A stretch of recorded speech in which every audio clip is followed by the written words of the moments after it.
So starting in verse 1, it says this: "Dear friends, do not believe everyone who claims to speak by the Spirit. You must test them to see if the Spirit they have comes from God. For there are many false prophets in the world. This is how we know if they have the Spirit of God.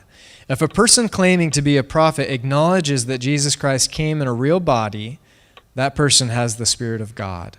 But if someone claims to be a prophet and does not acknowledge the truth about Jesus, that person is not from God. Such a person has the spirit of the Antichrist, which you heard is coming into the world, and indeed is already here. But you belong to God, my dear children. You have already won a victory over these people, because the Spirit who lives in you is greater than the spirit who lives in the world. Those people belong to this world, so they speak from the world's point of view, and the world listens to them. But we belong to God, and those who know God listen to us. If they do not belong to God, they do not listen to us. This is how we know if someone has the spirit of truth or the spirit of deception." Well, happy Independence Day, everybody. What are your plans? Anybody doing anything? Anybody lighting off fireworks? Yeah? No? Anybody going to go barbecue? Man, you guys are quiet. It's all right. Got no plans. It's okay. It's a wonderful day. Independence Day is a lot of fun. I was thinking about Independence Day, as a country. This is sort of where our country began, the Declaration of Independence. We were going to become a sovereign nation, and that kind of incited war, and that happens. I was thinking about our country's origin and the Declaration of Independence, and then I was thinking also about origin of anybody who becomes a follower of Jesus. There is that day where it's almost like we sign a Declaration of Independence. We're going to be independent, no longer a part of this world, but a part of God. We're going to be a part of what He is doing, and just like signing the Declaration of Independence incited war, so it does. When we decide to be a part of God's community, God's family on this earth, we become a part of an army, really. That is at war with the principalities of this world. And something that I want to just talk about, as we unpack this scripture, is it's really this line. This is sort of my bottom line for this message. I did not give it to you, media team, so don't worry. I don't see it. Don't worry about it. It's this. This is also the title of my message. The truth hurts, but it also sets us free. Devil? It also sets us free. Glory. The truth hurts, but it also sets us free. We cannot sign a Declaration of Independence to be a part of what God is doing without the truth of the gospel. And for all of us here in this room, there is a text that has enabled us to know the truth, the gospel, and that text is the Bible. And so we are so thankful for the Bible. That's what we love the Bible. We study the Bible. We're so thankful because the truth might hurt, but it is the truth that sets us free.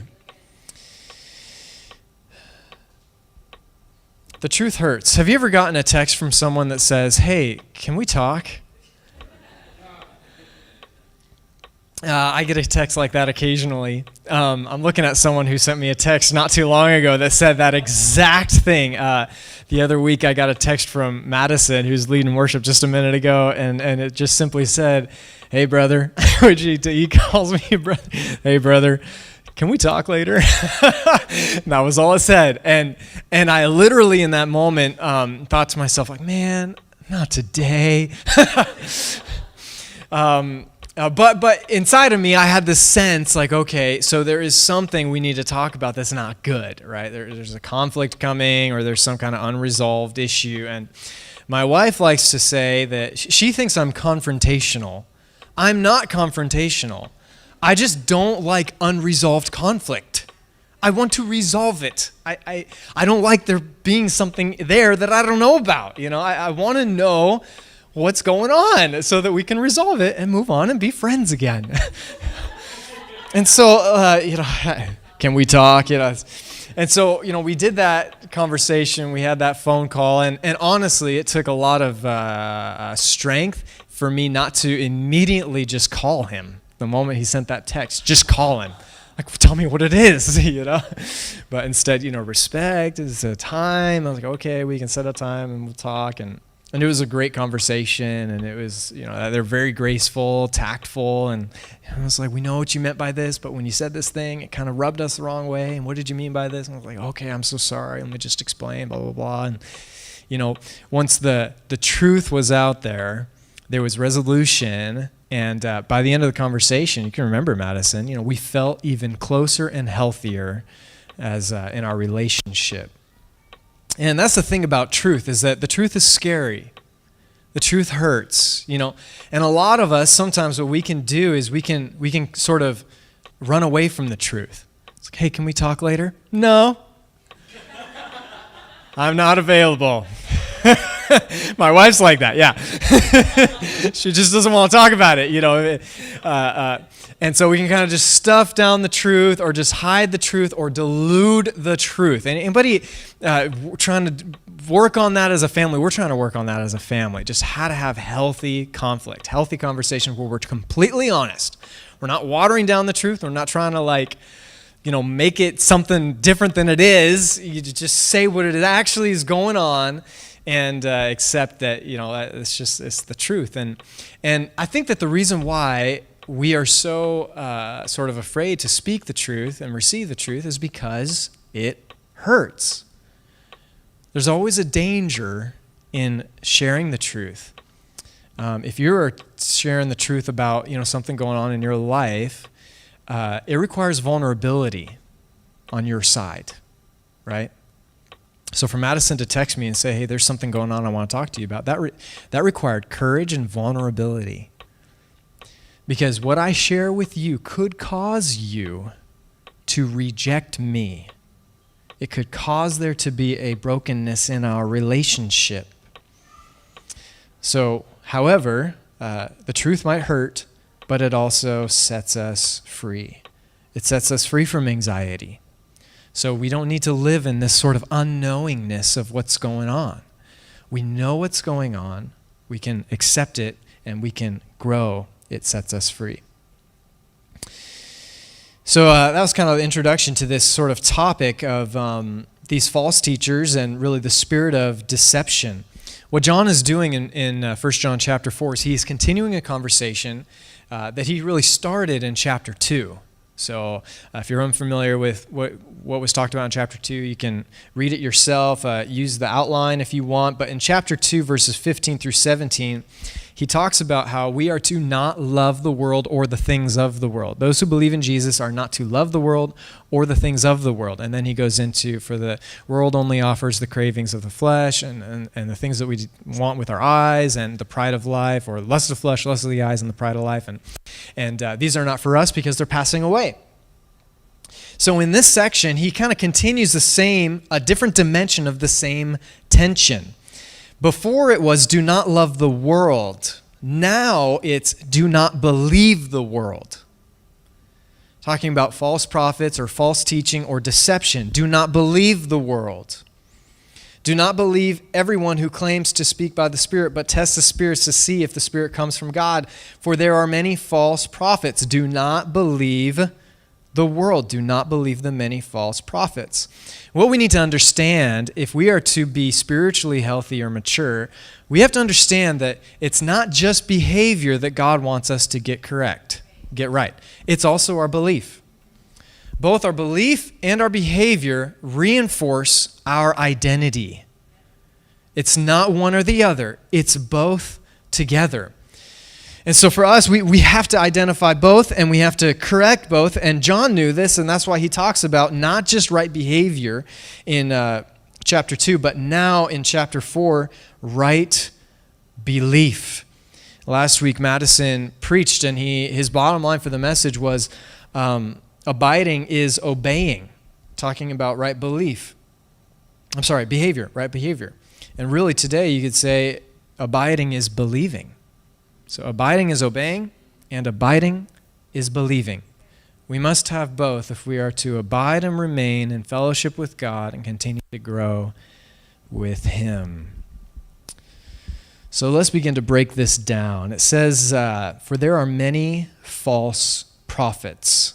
It's a really interesting Greek word. It's really a combination of two words, pseudo-prophetai, which you can kind of see. There's an English word that we are familiar with, pseudo or fake, or a counterfeit, a pseudo, a fake, and then prophetai, which is you can easily see that's prophet. So that word is simply this: it's someone who is pretending to be a speaker for God who is really not. It's a counterfeit. It's a fake. They look like they should be speaking for God, but they're not. They're people that claim to speak for God, but they tell lies. And it's important to note here that we're not, who exactly we're talking about. We're not talking about messages from our culture or from the world about things of the world or things of culture. We're specifically talking about people who claim to be Christians, people who claim to be teachers of Christianity that teach something that is not biblical. That's what we're talking about. Okay, so we're not talking about a secular organization that is saying something that is not biblical. Okay, we would not expect a secular, or there's no standard, like there's no judgment, like there's no expectation there. Like, of course, like you don't believe in what we believe, and so of course we wouldn't expect you to say the things that we believe. But for a Christian or a teacher of the Bible to say something that is not biblical, that is a false prophet.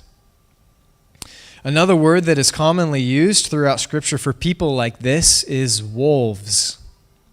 These are wolves. These are people that seek to divide, not just organizations, church organizations, but seek to divide the church, the capital C, church. I was at a conference not too long ago, a couple years ago. It's a really big conference, had big speakers from huge churches all over the place. And I was in a breakout session with one of the, not lead pastors, but one of the executive team member pastors. And he was talking, and I could tell there was something weird about him. He just kind of like had a chip on his shoulder, or I don't know. It was just odd. Like he had like a certain, angry vibe. And I didn't get it. It's like, dude, you're like really mean. And like I know sometimes like we need that, but I don't know. And so I was kind of getting weird vibes from him the whole time, and some of the stuff he was saying was kind of weird, and but I got it. Like I get what he was trying to say. And at the end of his talk, there was a Q&A section, and one of the questions was, what is the worst advice that you see given in church? The worst advice that is given in church. And this pastor said, the worst advice that I have heard given in church is this: trust God. Just trust God. And I was like, what? That's the worst advice you've ever heard in church? It's like, yeah, the reason why is because, it's not, people need a practical solution for their issues. And to just say trust God is to dismiss their issues. And people need real help. And I was sitting there thinking like, dude, I don't know if you know what kind of organization you're a part of. We're part of a faith community. Like, believing that's what we do. There's other nonprofits. I mean, like, I get it. Like, of course, yes, we're supposed to meet the actual needs. Don't just talk love, actually do love. But to say that the worst advice you could give someone is just trust God, that's the worst advice I've ever heard. Like that, what you're saying is the worst advice I've ever. That's against everything that we believe. And I walked away from that, and I was like, because kind of other people in the room also were kind of feeling like weird, like, oh, like I get it, but also like I don't get it. And I walked away from that thinking like that was really odd and honestly not good. I would say that is not truthful. And what's interesting is that I've noticed this. If someone has a platform, we tend to believe them. If someone has a certain amount of influence, we tend to believe everything they say is therefore truthful. Platform equals credibility. That's not true. And that's what 1 John is saying here. That's what John is saying here. It doesn't matter how influential or charismatic you are. That's not what produces credibility within you. That's not the test for credibility. The test for credibility is this. He says it then, he says it this.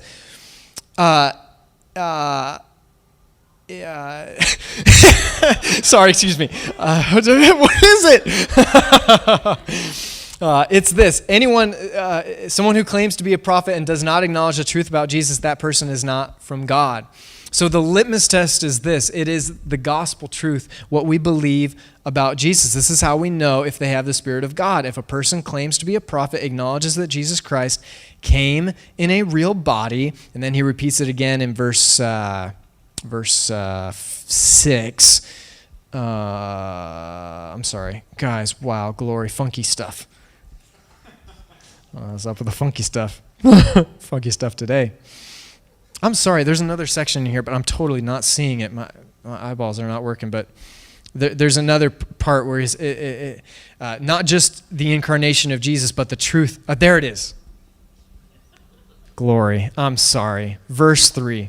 But if someone claims to be a prophet and does not acknowledge the truth about Jesus, that he came in a body, all the things about Jesus, that person is an antichrist. That is the litmus test. That is where we gain credibility concerning a teacher. Thank you for grace, God. So we are to test, what John is saying, we are to test the spirits or test the message, the spirit within a person, concerning what they are saying. Another translation, ESV, says we are to discern the spirit. There's a difference between discernment and being critical. Now, here's the truth about that guy who said, the worst advice is to just trust God. Honestly, I don't think that guy had the spirit of the Antichrist. I don't. I think that guy was probably wounded, he probably had some issues that he was dealing with, and he said some stuff he shouldn't say. And I'll be honest, I have said stuff I should not have said. Man, especially early on when I was a youth pastor, dude, I said some stuff make me cringe when I think about what the things I said that I just, a young kid who just doesn't know, biblical truth and just said some stuff that I did not understand. So, but there's a difference between saying things that are incorrect, making mistakes, and intentionally leading people into false theology. Now, we know no one's theology is perfect. We look now as though through a glass darkly, a mirror darkly. We don't see things clearly. All theology is broken, has holes in it, and it's a work in progress. So no one has perfect theology, but we do know the gospel.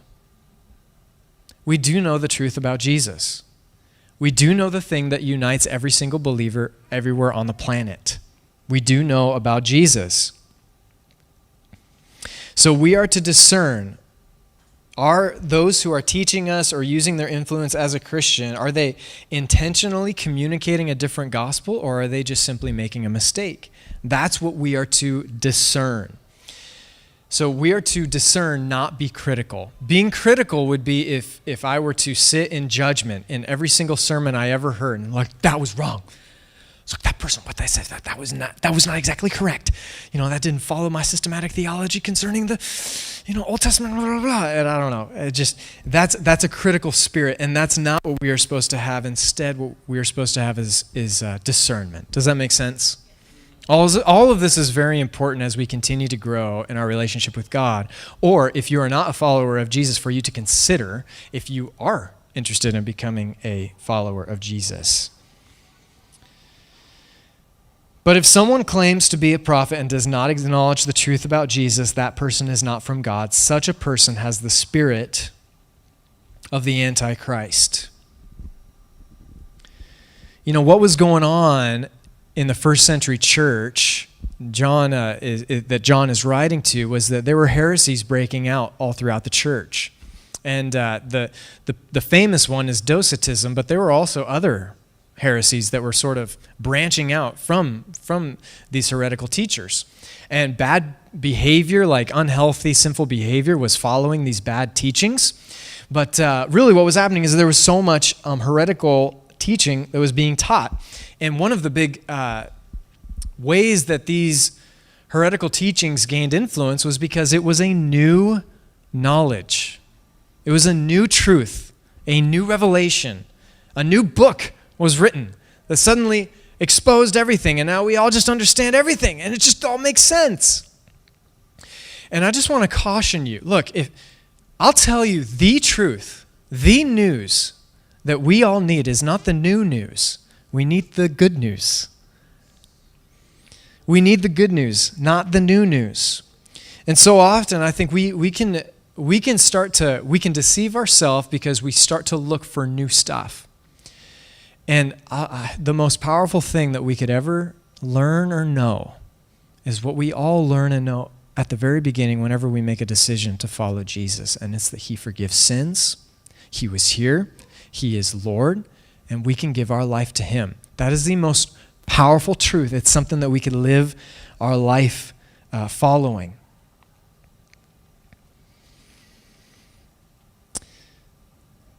For me, so much of my story in following Jesus revolves around uncertainty concerning truth. Man, I remember in my undergrad, I went to school at Northwest University right here in Kirkland, not too far away, and I had just had so many questions as a young Christian beginning his journey to biblical study. And I remember sitting the very first day in my Old Testament studies class, and this big room, about 100 students in this room, and sitting there, and the professor's explaining Old Testament timelines and all the things that we're going to learn, and I'm getting so excited, and I'm thinking all the questions that I have are going to be resolved. And so at the very end of the class, he's like, hey, do any of you have any questions? So I raised my hand, this precious little freshman in college, and asked this question, hey, are we going to talk about the difference between the God of the Old Testament and the God of the New Testament? And he looks at me and he says, they're the same God. And the whole class kind of like giggled and chuckled at me, and I was like, oh, I just felt so deflated.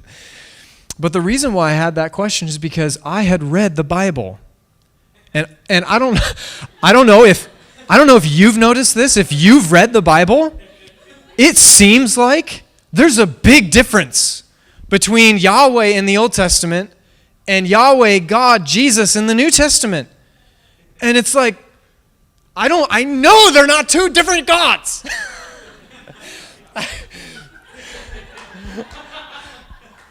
But I got these questions. Why does it seem so different here in the Old Testament versus the New Testament? And learning about Old Covenant, Abrahamic Covenant, the Noahic Covenant, and now the New Covenant, the Covenant of Grace. I didn't understand that stuff. And I had all of these questions, and no one knew how to answer those questions. And I'll just be honest with you. In college, I had so many crises of faith.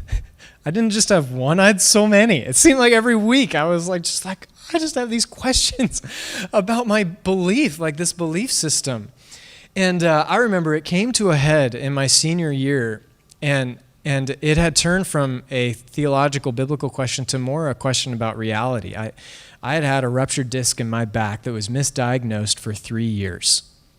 And by the time I was a senior in college, the pain was so excruciating, I would get about 2 to 3 hours of sleep at night, and I would just roll in my bed in excruciating pain. And I grew up in a church that believed in miraculous healing. And I still believe in miraculous healing. At Wonder Church, we believe in miraculous healing. And so, and my friends were encouraging me, just fast and pray and receive and come to the prayer meetings and receive healing. And I did all of that. And I remember one time I was driving on my way to the doctor to have surgery on my back, it was before surgery. It was to get some steroid shots in my back. And I felt so strongly that I was not supposed to go, that I was supposed to, instead of going to the doctor, just stay and believe for healing. And I was never healed. And I remember I visited my parents. They were missionaries in the United Arab Emirates at the time, and I visited them in Abu Dhabi. And I remember just on this drive, after sightseeing in Dubai, just crying and telling him, I just feel like someone lied to me. There are so many things in my faith and in my life I do not understand the truth. I just want to know the truth. I'm living in anxiety and fear that I'm missing something.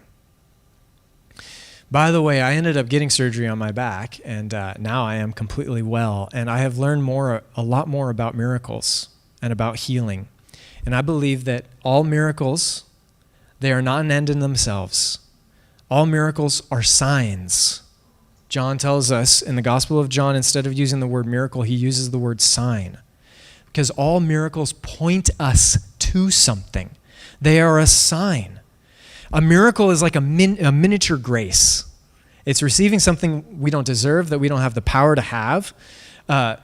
It's like a small grace that points us to the great grace of the cross. We see that we receive everything and so much more than we could ever receive in our own power by Jesus Christ on the cross. Miracles are not in themselves, they are a means to an end. So anyways, that was a totally side note. The point is simply this. In my life, because of the journey that I have been on, I have become a seeker of truth. And I'm honestly a little just like, it doesn't have to be pretty. It doesn't have to be overly presented well. I just want to understand, what does the Bible say? And that is what Wonder Church is. It might not always be pretty. Sometimes it might be funky. I'm just going to weave that word in. Funky. Funky is the word of the day. Everybody who can weave that word in gets a cookie every time that you say it. Funky.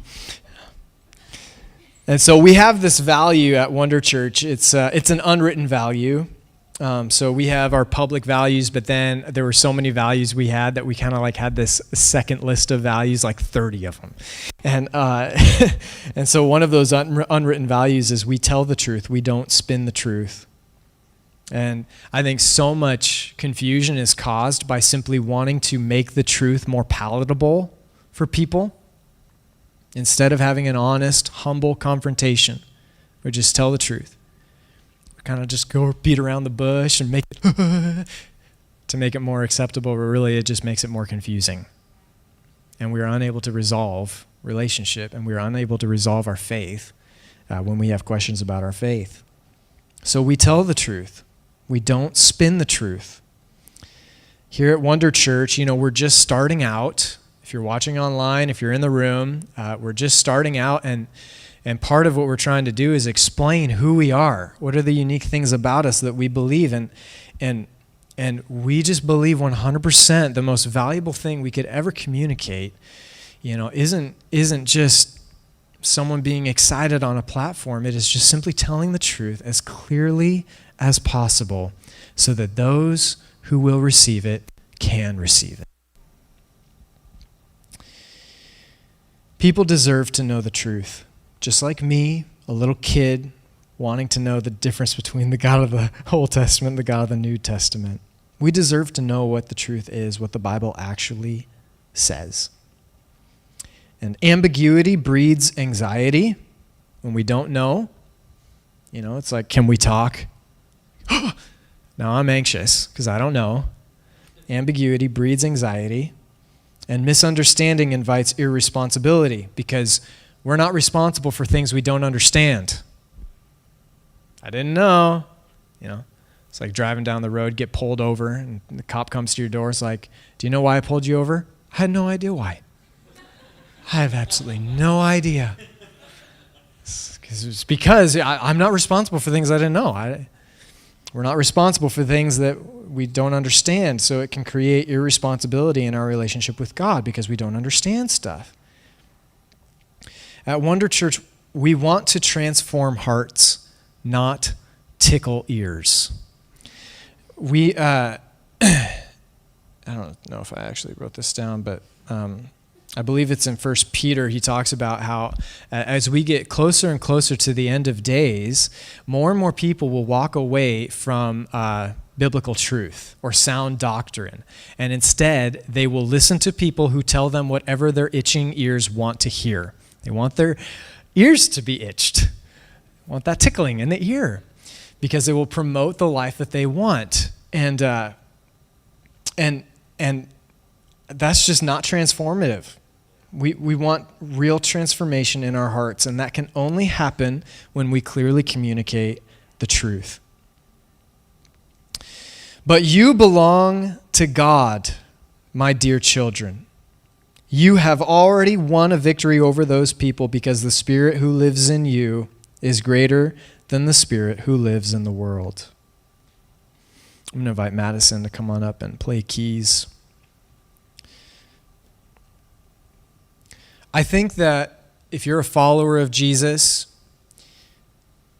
hearing a message like this, or maybe you've experienced this before this message, we can have a certain concern or fear that we're going to be taught something wrong and believe something wrong. Does anybody else have that concern? I do. I get concerned all the time that I'm going to be misled and go the wrong direction. It's just such a fear of mine, and which is why another reason why I'll just stand up here and just read the Bible. I think we all can have fear of losing our way, and rightfully so. I think that having a healthy fear of deception, that's good for us. Deception is multifaceted. Here in chapter 4, we hear about the false prophets, and those are people who claim to be Christians who really are teaching not Christian theology, false teaching, people who deceive people. But the section ends in verse 6 where it says the spirit of deception. This is how we tell the difference between the spirit of truth and the spirit of deception. And John kind of opens it up. It's not just false prophets that we're talking about. Now we're talking about the spirit of deception, which is multifaceted. That is the principalities and powers in this area that seek to deceive and pull us away from the simple truth of the gospel. So those are the demonic forces that deceive people, that are present in our everyday life, that teach us something different in an effort to deceive us. There's also a third dimension of deception that I want to mention. Ephesians 4:18 says this: "They are darkened in their understanding, alienated from the life of God because of the ignorance that is in them due to the hardness of heart." Another translation says the darkening of the mind, and in Romans 1, most translations say the darkening of the mind. God gave them over for the darkening of their mind, to a depraved mind. And what that is self-deception. It's when we deceive ourselves. So we can be deceived by false teachers, we can be deceived by the world around us, and then we can even deceive ourselves. Yeah, there's a reason to be afraid. There's a lot of forces going on against truth.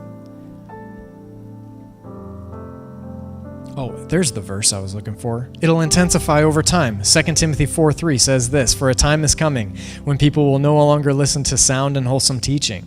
They will follow their own desires and look for teachers who will tell them whatever their itching ears want to hear." For those of us who deceive ourselves, we deceive ourselves because We are looking for something that will make us feel better about our life or our situation. We're not necessarily looking for truth. We're looking for something that will make us feel better. And, the truth isn't hard to find. It's hard to accept. One more dimension in the first century church that I want to mention is, again, John is writing this to a certain audience. It's the first century church. There's heresies going on. There's persecution. They're experiencing all of the dimensions of deception that we today are. But one more thing that they're experiencing that we're not experiencing is that John is the last living apostle. He is the last person on the planet that actually saw Jesus face to face. He's about to die. You can imagine the first century church. All of these questions spinning around. And their leader, the Apostle John, is about to die. He's the one that actually saw Jesus. And they could be wondering, what are we going to do? Are we going to be overcome by deception and lies? Are we going to lose the truth? Are we going to lose our way? And that's why John writes in here, but you belong to God, my dear children. Those who belong to God know his voice. They are able to discern the spirit of truth. John also wrote in his gospel in John chapter 10, verses 1 through 5, it says, Jesus is talking here, and he says, but you belong to God, my dear... Oh, dude, did I mess that up? CJ's all messed up today, guys. I am so sorry. What happened to it? I'll have to paraphrase. So in John chapter 10, verses 1 through 5, Jesus is talking about, I am the good shepherd. Anybody, and I go through the gate. Anybody who climbs over the fence, they're a deceiver and a robber, a thief. But the one who goes through the gate, you can trust because they're the actual shepherd. And the sheep listen to the shepherd's voice because they know his voice. And the voice of a stranger they will not follow because they know the voice of the shepherd. And the point that Jesus is making there, and John is reminding his audience, is that, look, if you belong to God, you know the voice of truth. It's the same voice that broke through the darkness at the very beginning when we signed our own personal independence statement, our own Independence Day. It was that same voice of truth that said, yeah, you're a sinner, you're broken, you're fallen, you're way worse than you think you are, yet at the same time, you're so much more loved than you can imagine. And Jesus came and gave his life on the cross so that you could be made right with God. You know the Spirit. God has been constantly doing miraculous things to get his church back on track. It's amazing. You realize Christianity is over 2,000 years old now, and there have been many times there was so much corruption in the church, could have easily been snuffed out. Totally. I think about the Reformation. There was corruption on every level in every single church all over the place. All leaders in the church were corrupted. Almost all of them. Yet the Spirit of God went on to Martin Luther, had an encounter with him on a stormy night, said, hey, you're not going to go become a whatever smart guy, philosopher guy. You're going to become a monk.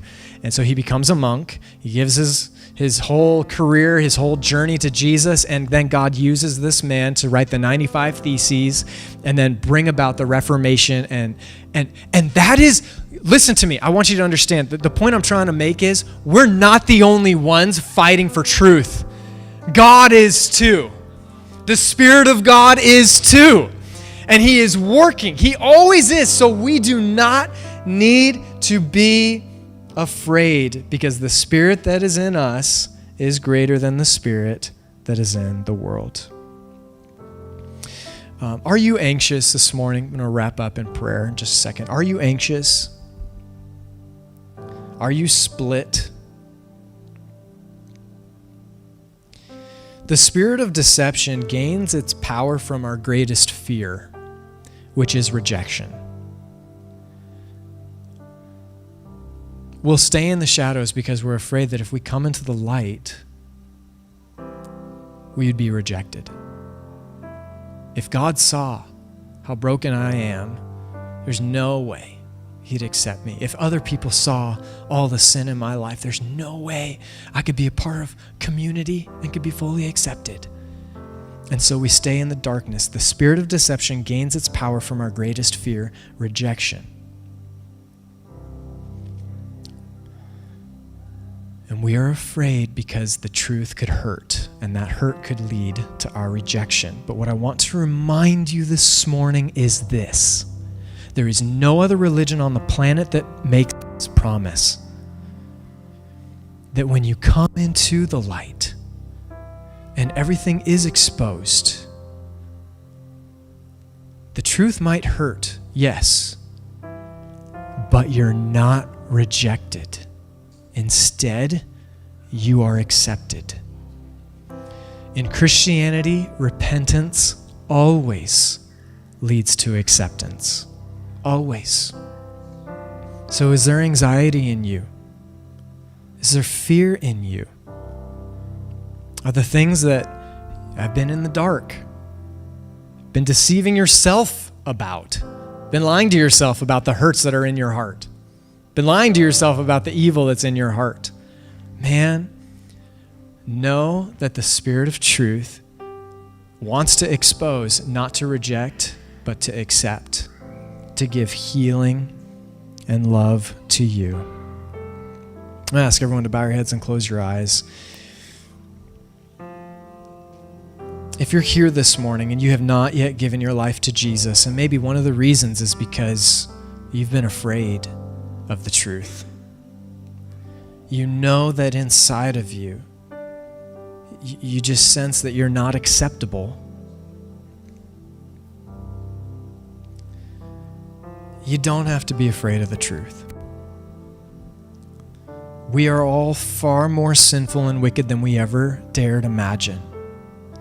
But the gospel is this, that at the same time, we are far more loved and accepted by Jesus than we ever dared dream. Would you like to give your life to Jesus? To fully surrender to the truth? To make this day, Independence Day, not just a celebration of America's independence, but a day of your independence.